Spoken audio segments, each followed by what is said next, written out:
மழைக்கு லீவ் விட்டதும் பசங்க ஸ்நாக் கேட்க ஆரம்பிச்சுட்டாங்க. வீட்ல மஷ்ரூம் அப்புறம் பார்த்தீங்கன்னா, பஜ்ஜி மிளகாய் மட்டும் தான் இருந்துச்சு.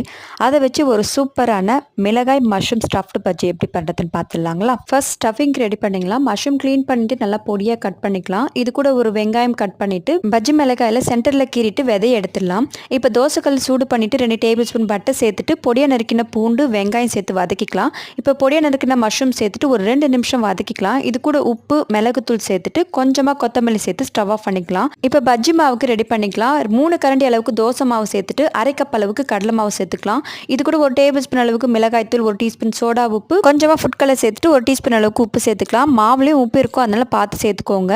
இப்போ 1/4 டம்ளர் அளவுக்கு தண்ணி சேர்த்துட்டு இந்த மாதிரி திக்காக கலந்துட்டு மிளகாயில் மஷ்ரூம் ஸ்டஃபிங்கை சேர்த்துட்டு கலந்து வச்சிருந்த பஜ்ஜி மாவில் சேர்த்துட்டு சூடான எண்ணெயில் போட்டு பொரிச்சு எடுத்துட்டோம்னா ஒரு அருமையான மிளகாய் பஜ்ஜி ரெடி பண்ணிடலாங்க. செஞ்சு பாருங்க, சாப்பிட்டு பாருங்க. டேஸ்ட் பிடிச்சிருந்தா இந்த வீடியோக்கு ஒரு லைக் கொடுத்துருங்க.